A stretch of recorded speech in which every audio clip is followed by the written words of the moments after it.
دا کومې ویډیوګانې چې موږ کوو په دې کې زموږ هدف دا ده چې اصلاحات راشي او عامه پوهاوی رامنځته شي. نو موږ خو ډېرې زیاتې ویډیوګانې کړي دي. ستاسې کار به څه شي؟ ستاسې کار دا ده چې د خیره دا ویډیوګانې تر نورو دوستانو او خپلوانو او ملګرو در سره ورسوئ. په دې ویډیوګانو باندې لایک ورکول یا کمنټ کول او یا هم شیر کول په دې باندې ستاسو هیڅ هم نه ځي او نه هم ستاسو په مصرف راځي. خو دغه ده چې زموږ د دعوت به انشاءالله خپریږي دې خوا اخوا هر چاته به انشاءالله رسیږي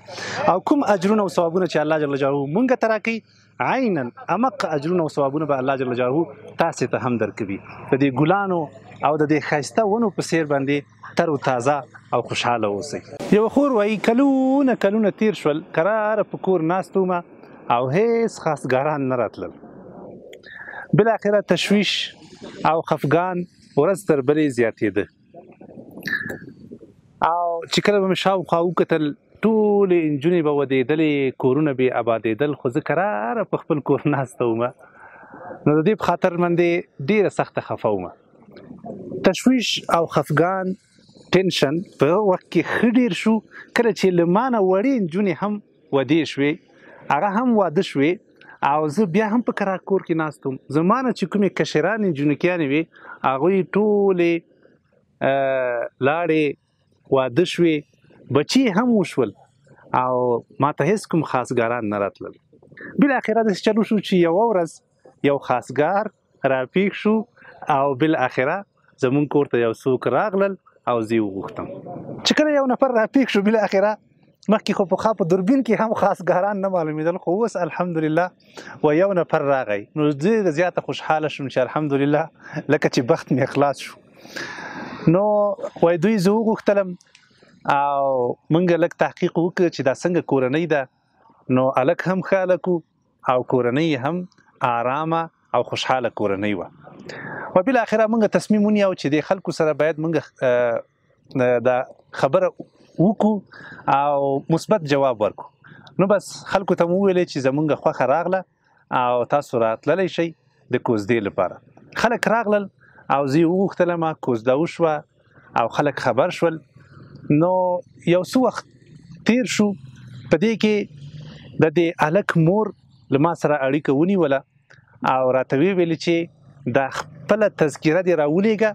تر څو موږ تا ته نکاح خط جوړ کړو. د دې لپاره چې آینده کې که تاسو ځئ یا پاسپورټونه جوړوئ یا کورنۍ رامنځته کېږي نو نکاح خط به تیار موږ جوړ کړی وي. ما ورته ویلې مشکل نشته. تذکره مې ورولېږله. 2 ورځې وروسته وایي د دې هلک مور ما پسې زنګ وواهه چې عاجل غواړم چې له تا سره وګورم. زر تر زره یا ته راشه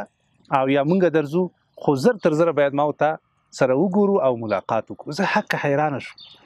چې آخر څه چل وشو که نه چې دا ښځه دومره ورخطا ده او عاجل غواړي چې ما سره وګوري. ما ورته ویلې چې مشکل نشته، وبه ګورو سبا ته انشاءالله. نو ما ورسره خبره اوکې کړه او سبا ته په انتظار وم چې له دوی سره یو ځای وګورم تر څو معلومه کړم چې آخر څه خبره ده. سبا ته چې کله ما له دغه مور سره وکتل، د دې هلک له مور سره، نو ما ته زما تذکره راوویسته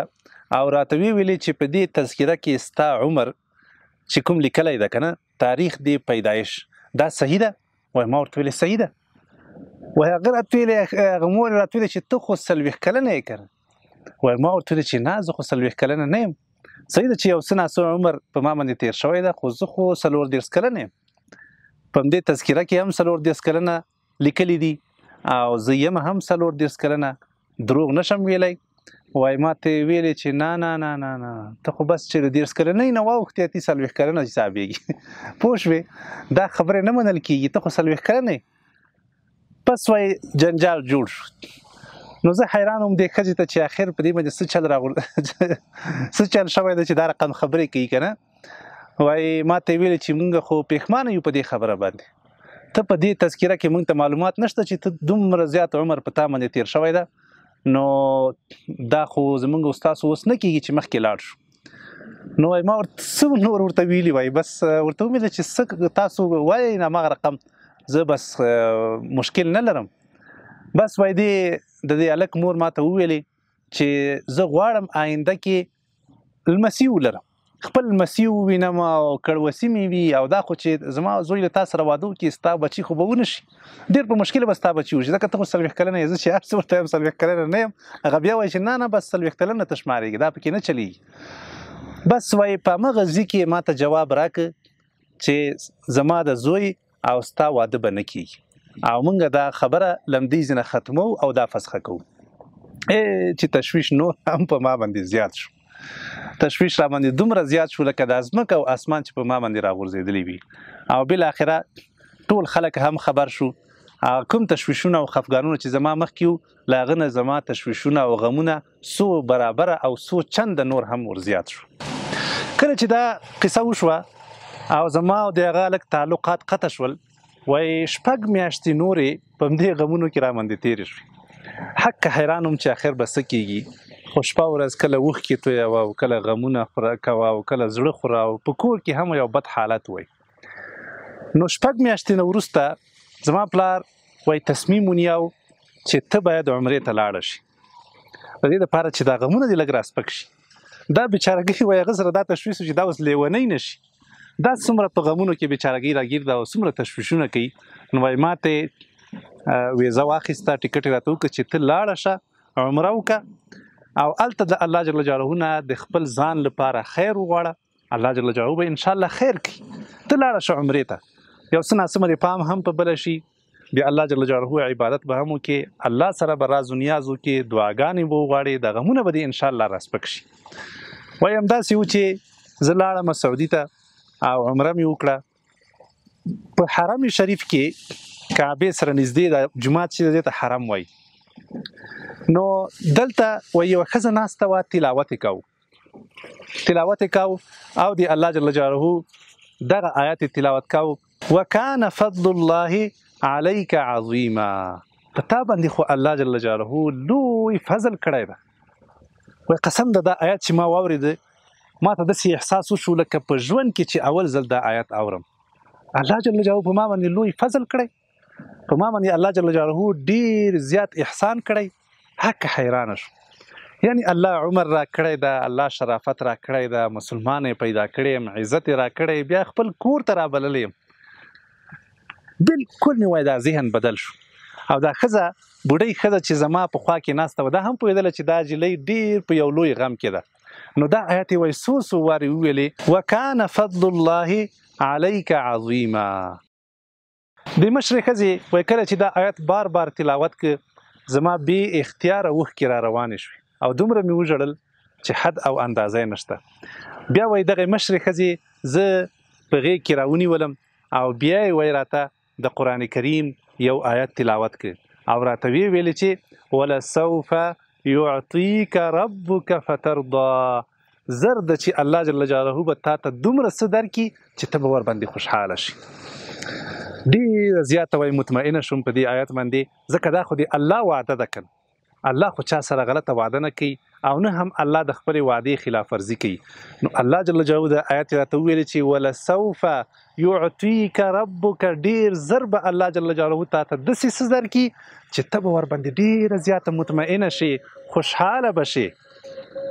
همدا و چې وایي عمره ختمه شوه او زه بیرته خپل هیواد ته راوګرځېدلم کله چې راغلم نو په میدان هوایي کې هوایي ډګر کې راته خپلوان هم راغلي او یوه ملګرې مې هم راغلی وه او د هغوی خپلوان هم راغلي وو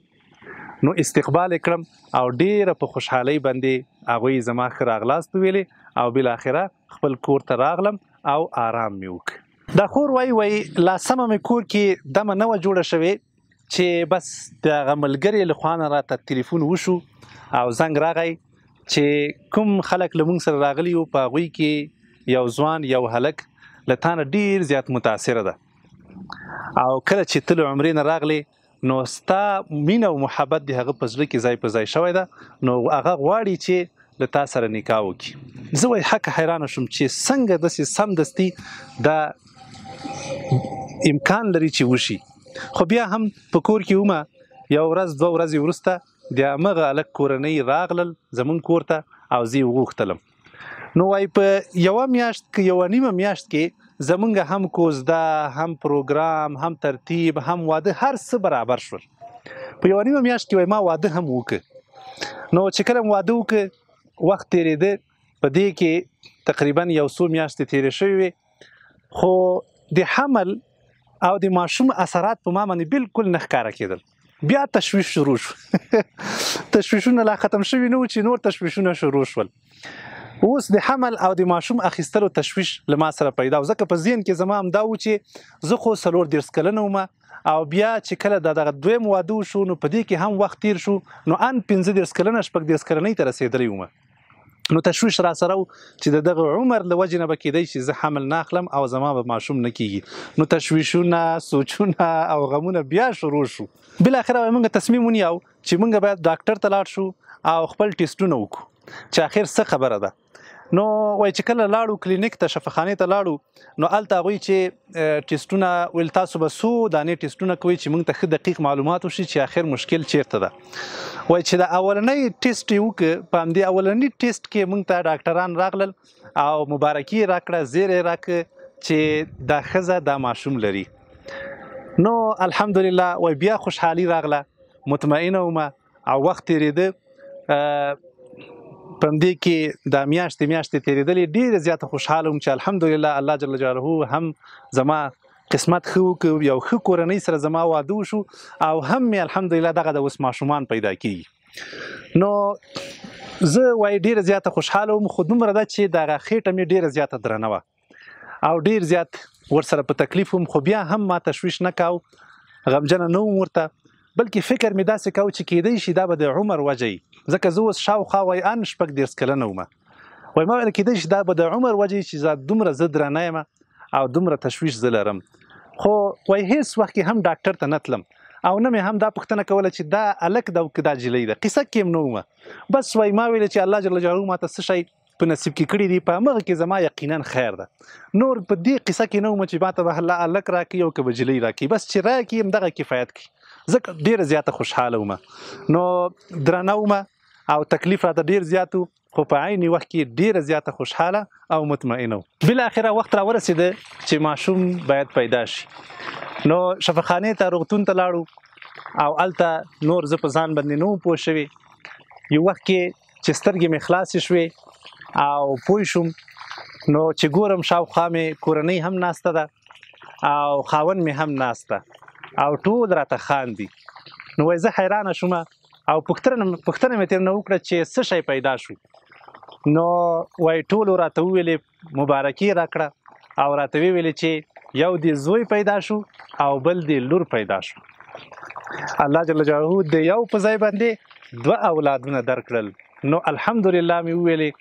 او د ښځې هغه آیتونه چې په حرم کې په مکه کې ما ته رااورولي هغه بیا راته رایاد شول او د خوشحالي له لاسه مې په مخ باندې اوښکې را روانې شوې بیا الله جل جلاله هغه خبرې رایاد شوې چې الله به تا ته داسې یو څه درکړي چې ته به ورباندې خوشحاله شي